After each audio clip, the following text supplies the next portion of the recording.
ज्ञानेश कुमार के अफसर ही क्या ज्ञानेश कुमार को जेल भिजवाना चाहते हैं? राहुल गांधी तक सबूत इलेक्शन कमीशन ऑफ इंडिया के भीतर से भी पहुंचने लगे हैं और इस बात का ऐलान आज राहुल गांधी ने खुद किया अपनी प्रेस कॉन्फ्रेंस के दौरान। वोट चोरी 2.0 प्रेस कॉन्फ्रेंस थी ये। राहुल ने यह भी बताया कि 2-3 महीने लगातार इस तरीके की प्रेस कॉन्फ्रेंसेस होती रहेंगी और फिर एक हाइड्रोजन बम भी आएगा। ये प्रधानमंत्री नरेंद्र मोदी को उनके जन्मदिवस के ठीक एक दिन बाद, ठीक 24 घंटे बाद दिया गया कांग्रेस की तरफ से, नेता प्रतिपक्ष की तरफ से एक उपहार था। लेकिन आज की तारीख में जो प्रेस कॉन्फ्रेंस हुई और इससे पहले की तारीख में जो प्रेस कॉन्फ्रेंस थी, इन दोनों के बीच में एक बड़ा अंतर था। अंतर यह कि आज की तारीख में राहुल गांधी ने जो सबूत रखे वो और ज्यादा ब्रॉड एस्पेक्ट पे थे, लेकिन मजे की बात यह, इलेक्शन कमीशन एक बार फिर अपनी फैक्ट चेक यूनिट को आगे बढ़ा चुका है और उसे टास्क दे दिया है। नमस्कार, मैं स्वप्निल और आप मुद्दा देख रहे हैं। दोस्तों, आगे बढ़े उससे पहले एक छोटी सी अपील है। अपील ये कि मुद्दा इन दिनों एक गंभीर आर्थिक संकट से जूझ रहा है। एक तरफ हमारे मेन बैंक अकाउंट फ्रीज चल रहे हैं, तो दूसरी तरफ हमारे 2.5 साल पुराने चैनल को भी हमसे छीना जा चुका है, परमानेंटली डिलीट किया जा चुका है। डे टू डे ऑपरेशंस में मुद्दा को काफी मुश्किलों का सामना करना पड़ रहा है। ऐसे में यदि आप सक्षम हो, यदि आप चाहें, तो आपसे अपील है कि छोटी छोटी मदद मुद्दा की जरूर कीजिएगा। इसके लिए आप स्क्रीन पर दिख रहे क्यूआर कोड या फिर के नीचे दिख रहे यूपीआई नंबर का इस्तेमाल कर सकते हैं। अब आगे बढ़ते हैं। राहुल गांधी ने एक बयान दिया आज की प्रेस कॉन्फ्रेंस में। 17 सेकंड की वो वीडियो दरअसल आज ज्ञानेश कुमार की नींद उड़ा देगी। मोदी जी और शाह साहब के माथे पर पसीने लाकर रख देगी। पसीने की बूंदें जो हैं वो नुमायादार हो जाएंगी। मैं 17 सेकंड की वो क्लिप, छोटी सी क्लिप नेता प्रतिपक्ष की आपको सुनाना चाहता हूं। सुनिए, राहुल गांधी ने हाइड्रोजन बम जब फोड़ेंगे तब फोड़ेंगे, आज एक बड़ा धमाका कर दिया। सुनिए राहुल ने क्या कहा। अच्छा, एक इंटरेस्टिंग बात आई है जो मैं आपको बताना चाहता हूं कि इलेक्शन कमीशन के अंदर से हमें मदद मिलनी शुरू हो गई है। मैं साफ बोल देता हूं, इलेक्शन कमीशन के अंदर से, पहले नहीं हो रहा था, अब इलेक्शन कमीशन के अंदर से इंफॉर्मेशन आ रही है। यह रुकेगा नहीं।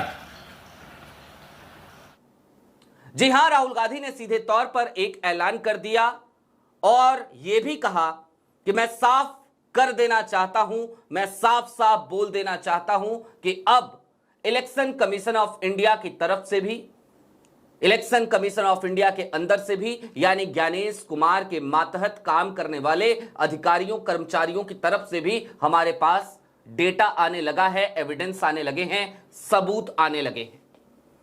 इस बात का मतलब समझते हैं आप? इस बात का मतलब यह है कि लोकतंत्र बचाने की कवायद में जिस तरीके से नेता प्रतिपक्ष ये दावा करते हैं कि वो लगे हैं, देश की जनता लगी है, उसी तरीके से इलेक्शन कमीशन ऑफ इंडिया के भीतर भी एक बगावत हो चली है।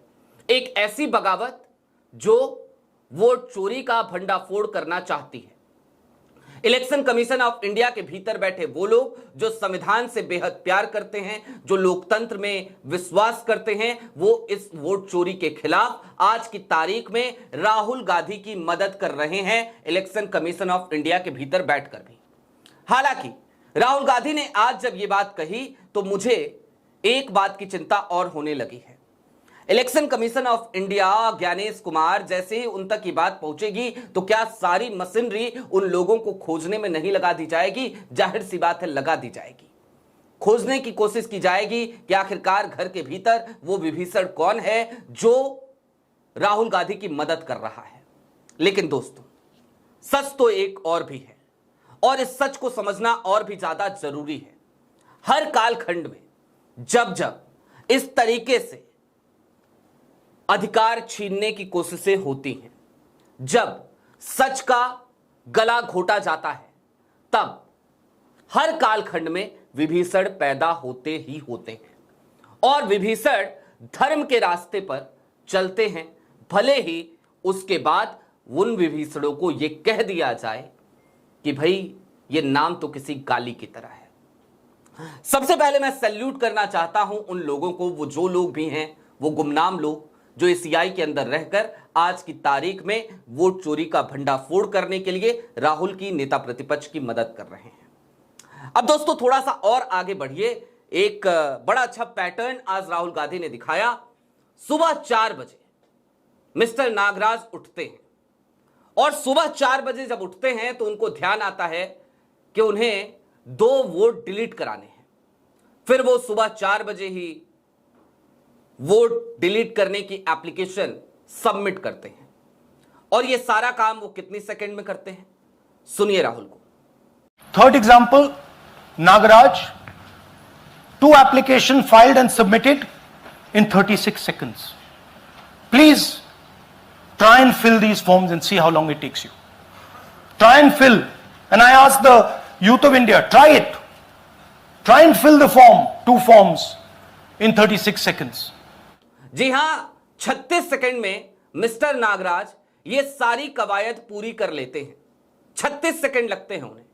36 सेकंड में वो 2 वोटर्स के डिलीट कराने का फॉर्म भरते हैं, अप्लाई करते हैं, ऑनलाइन ये एप्लीकेशन सबमिट भी हो जाती है। 36 सेकंड, लिटरली। एक एप्लीकेशन को अगर आप फिल करने जाएंगे आपको अमूमन 5 से 6 मिनट लग जाएंगे, अगर आप ठीक ठाक इंसान हैं तो। ठीक ठाक का मतलब जागरूक हैं, चीजों को समझते हैं, अच्छी नॉलेज रखते हैं, टेक्नो फ्रेंडली हैं, तो आपको इतना टाइम लगेगा। लेकिन मिस्टर नागराज को 36 सेकंड लगे 2 एप्लीकेशन सबमिट करने में, यानी कि 18 सेकंड प्रति एप्लीकेशन का उनका एवरेज है। मिस्टर नागराज को खोजा जाना चाहिए और मिस्टर नागराज को सिर्फ खोजा नहीं जाना चाहिए, उनको सम्मानित किया जाना चाहिए। डेटा एंट्री की एक नई मिसाल कायम कर सकते हैं मिस्टर नागराज और वर्ल्ड रिकॉर्ड बना सकते हैं मिस्टर नागराज। अब ये मिस्टर नागराज कौन है ये तो मैं नहीं जानता। हम तो राज कॉमिक्स वाले अपने बचपन के उस सुपर हीरो को ही नागराज समझते थे, जो अपने भीतर सैकड़ों सांपों को रखता था, जो अपने विष फुंकार से देश के दुश्मनों को, समाज के दुश्मनों को सबक सिखाता था, बेहोश कर देता था। हम तो उसी नागराज को जानते हैं।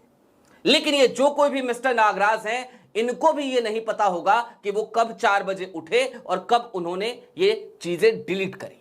और इसका जीता जागता सबूत आज राहुल गांधी ने अपनी प्रेस कॉन्फ्रेंस के दौरान दिया। एक वीडियो क्लिप और देखिए जिसमें राहुल गांधी कर्नाटका से लोगों को लेकर आए और उन लोगों ने बताया कि भाई मेरा वोट डिलीट हुआ है, भाई साहब ने करवाया है, लेकिन भाई साहब ने ऐसा कोई एप्लीकेशन कभी दिया ही नहीं था। हालांकि उन्होंने कन्नड़ा में बोला, उसके बाद राहुल गांधी के जो कैंडिडेट रहे उन्होंने उसे हिंदी में ट्रांसलेट किया। यह भी क्लिप देखिए, बेहद जरूरी क्लिप है। Here's example 2, Suryakant. This gentleman apparently deleted 12 voters in 14 minutes. He filled 12 deletion forms in 14 minutes. I'd like you to meet him. He's here. That's one of the people. That's one. Namaskar bhi aiye. Babita Chaudhary is one of the votes that he is supposed to have deleted. Aiye bhaiya. He is supposed to have deleted. This is the gentleman. ये इनका vote delete किया जा रहा था, ये कर रहे थे। इनसे आप पूछिए, बताइए। That's our candidate. हाँ,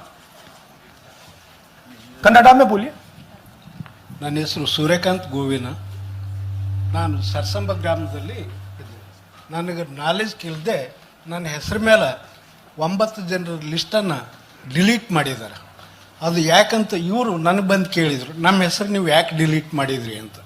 ಅದಕ್ಕೆ ನಾನು ನಮ್ಮ ಸಾಹೇಬ್ರಿಗೆ ಹೇಳಿದೆ, ನಾನು ಡಿಲೀಟ್ ಯಾರಿಗೂ ಮಾಡಿಲ್ಲ, ಅಪ್ಲಿಕೇಶನ್ ಕೊಟ್ಟಿಲ್ಲ, ಆದರೂ ಡಿಲೀಟ್ ಆಗಿದೆ, ಅದು ನೋಡ್ರಿ ಅಂತ.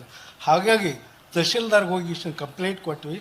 ಮತ್ತು ಕಮಿಷನರ್, ಇದು ನಮ್ಮ ಜಿಲ್ಲಾ ಎಲೆಕ್ಷನ್ಗೆ ಒಂದು ಇದಕ್ಕೆ ಕಂಪ್ಲೇಂಟ್ ಕೊಟ್ವಿ. ನನ್ನ ಹೆಸರು ಮೇಲೆ 12 ಜನರದು ಡಿಲೀಟ್ ಮಾಡಿದ್ದು ನಿಜ ಇರ್ತದೆ. थोड़ा ट्रांसलेट कर लीजिए. मेरे नाम पे 12 लोगों का नाम डिलीट किया गया है, हालांकि मुझे मालूम नहीं. मैं कभी किसी को मैसेज भेजा भी नहीं, मैं बुलाया भी नहीं. ये बबीता आके पूछने से पता चला कि मैंने मेरे फ़ोन से ऐसा मैसेज किया, लेकिन असल में मैंने किसी को भी मैसेज नहीं किया. आप कुछ कहेंगे? नहीं, ठीक है. Thank you. Thank you.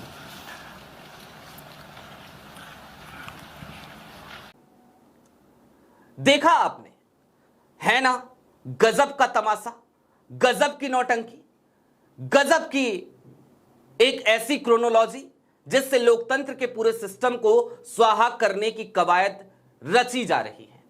लेकिन दोस्तों, इलेक्शन कमीशन ऑफ इंडिया हर बार की तरह फैक्ट चेक में लग चुका है. आपके स्क्रीन पर इलेक्शन कमीशन का लेटेस्ट फैक्ट चेक है जो अभी अभी उसने किया थोड़ी देर पहले राहुल गांधी की प्रेस कॉन्फ्रेंस खत्म होने के साथ ही.